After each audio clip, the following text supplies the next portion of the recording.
Hi guys, me again. So, without further ado, I wanted to share some information about Bryn since I figured his character out. I'm gonna try and do this quickly, so I hope it won't be too long for you guys, because I know you probably don't really want me babbling at you for ages. So his name, as I said, is Bryn. I wasn't sure if it was, then I figured out that it is in fact Bryn. Now I'm not even sure if I did say that.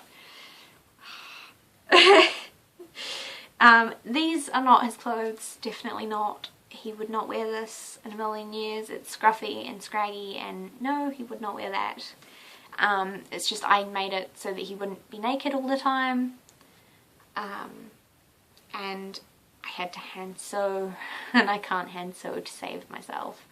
Like, I don't know, kind of really embarrassed to show you, but like his pants are sewn up like that because I did not measure properly, so it did not meet up in the middle properly, and so it's like this weird bunching, and oh, it's not a pretty sight. I'm such a horrible sewer. Sewer is not a word, I don't think. But now it is. I don't know. So yes, he lives in a world it's very similar time-wise to ours, but there's magic. I don't know why I keep tapping him, but yes, there is a lot of magic. Like, it's inherent in the planet itself. So yes, but there's obviously a lot of laws and restrictions, and there's corruption amongst the people who are in power. I say people, but they're not really people because there's no humans in that world. So that's the world that he's in, very quickly, just the basics, I guess. And he is a potions master. And he is very young compared to the rest of them, because most potions masters are at least 40. And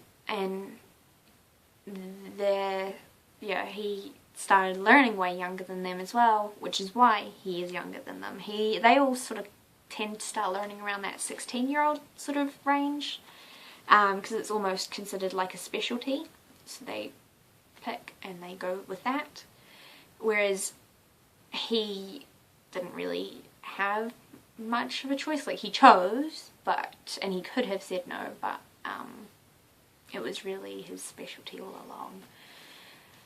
So the reason he started learning so early, though, because he started learning when he was around 4 or 5 years old rather than 16, was because he's actually half giant. He's half giant and half mage, and it is frowned upon for giants to have offspring. I don't want to get in trouble with YouTube with anything that's not a giant, basically. They can have relationships with them, but they can't reproduce, basically. It's not supposed to be done, and it's unlikely that it will happen anyways, because it's just less likely to happen because of genetics and stuff. And the way, I don't know, sciencey stuff, it's hard to explain, and I don't want to get all gross on YouTube.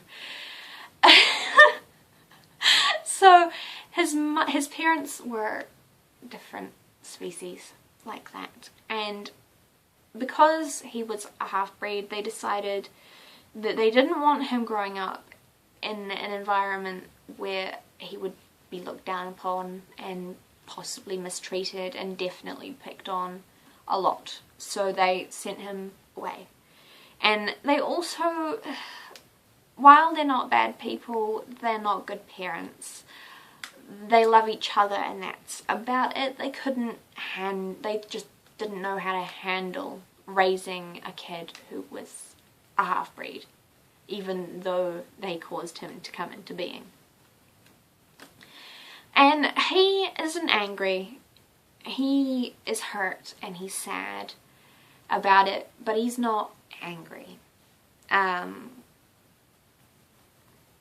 So they send him away when he's about 3 years old to this man in the city who is known for being kind and for being very intelligent and very good at what he does.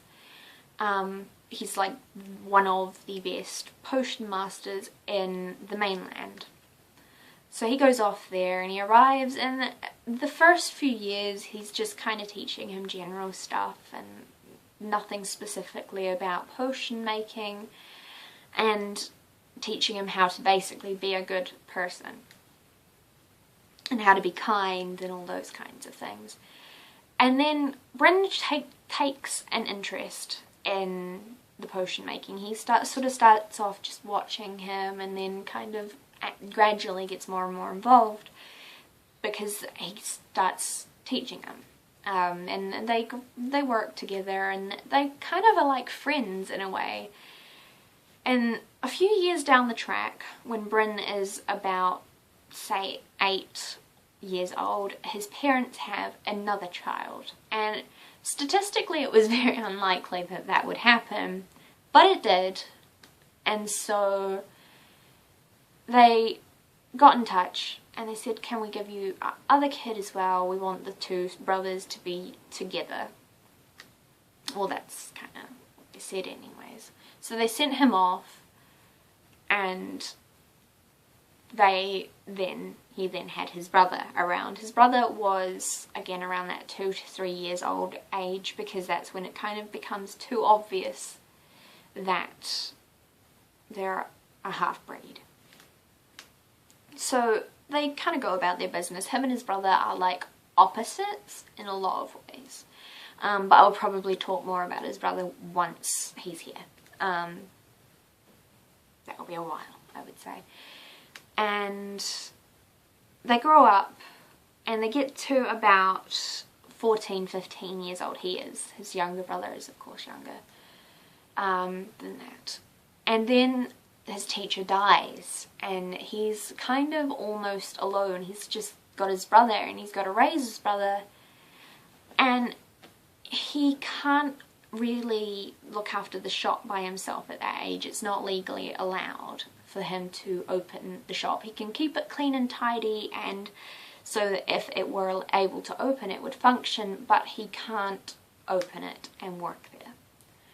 So he waits another couple of years and then he's able to open the shop, and then it becomes like his pride and joy. He loves working there, he loves running it, he loves helping people, he loves all of that. And he's really good at what he does because he has been learning for so long. And at that age, most other people are just beginning to kind of focus on becoming a potions master, but he has already kind of reached quite an advanced stage. And of course he still keeps learning things. He's got his teacher's journal and everything, all of the journals, all of the books, and so he keeps on learning and soaking in all this knowledge and practicing and working at it and all that, while he still has his brother to look after at this age. And he's really good at it, and he would one day really like to take someone under his wing, just the way his teacher took him under his wing. I feel like that made very little sense. So that's kind of his story. I'm not going too bad time-wise, I guess. And then his personality, I guess, is the next thing. As I said, he's got a lot of sadness to him, but because he was actively taught to be kind, sorry, my phone battery's about to die.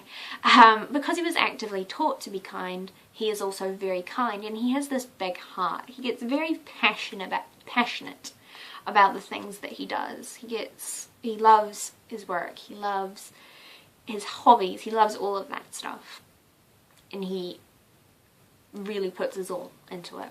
And he really cares about other people, even if sometimes he will unintentionally offend them. He won't mean to, he just doesn't realise, and sometimes he doesn't even realise he's offended them until they actually say something, and he's like, oh gosh, and he feels horrible, and often will make it worse while he tries to apologise, because he'll also continue then to put his foot in his mouth because he's just very awkward. And he learns some things from his brother because his brother is less awkward and has better people skills in that sense, but he cares less about people. He's kind of like, they could be there or they could not, and I don't really give a damn. But he worries about being left again. He doesn't like to irritate people too much because he worries that everyone's just going to run away again. So he has that to him, which again is just connected to that sort of sadness to him. Which is part of the reason why I thought the Bernard sculpt was perfect, because it has this youthfulness and this sort of, it's almost like a zest for life. I feel like this is weird that I can see this in a sculpt, and also a slight sadness to him, and I felt like that was perfect. And he's also a hugger. Like, he hugs people. He doesn't hug strangers usually unless they're upset and crying or something like that. But he hugs his friends and his closer acquaintances. And sometimes they are not quite expecting it. And he's quite tall and lanky and gangly and awkward. So they're kind of like, oh gosh. And then he sometimes gets in trouble for that. Because he likes to hug people. I don't know. He's weird that way. He's a dork. He tends to dress more formal than he needs to for situations. He doesn't really get the whole casual thing.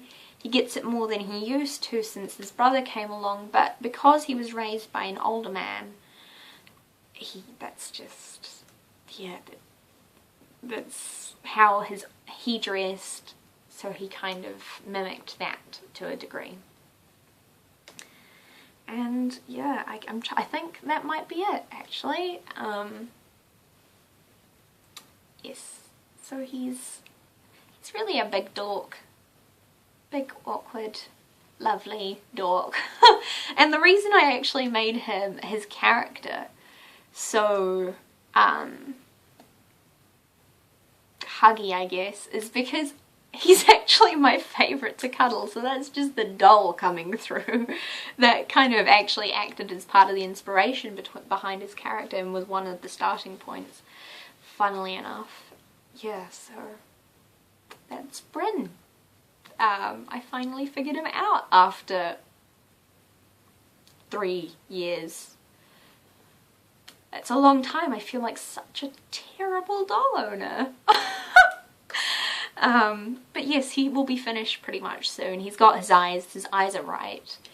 And the shoes, although they don't fit very well, like they're loose and jiggly, they are fine as well. They suit his style. But yes, clothes for Christmas, wig for Christmas, and eventually a new face up as well. And I want to say it's Atrium Hoshino.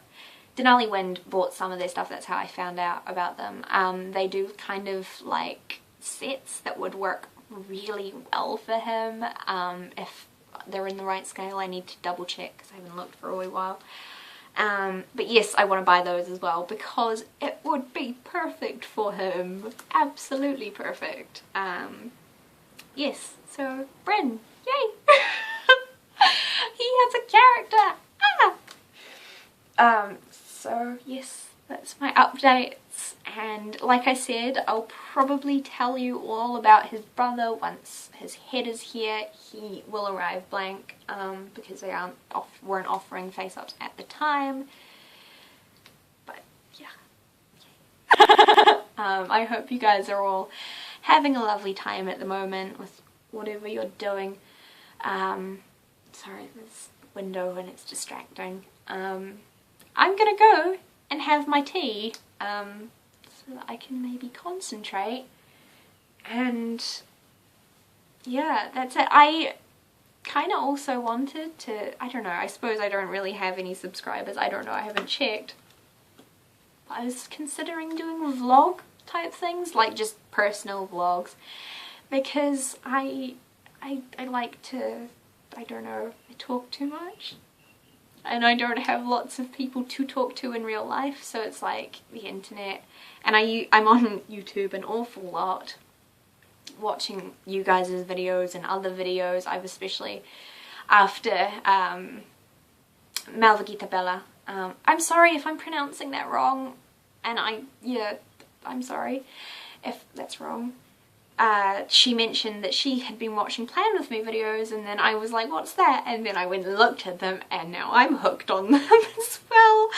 And I don't have a life to plan really at this stage, but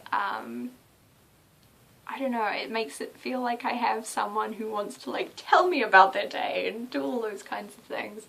So I don't know, I might one day start doing vlogs, not Plan With Me's, because as I said, I've got nothing to plan at this stage, and also I don't think I would be confident enough to share that.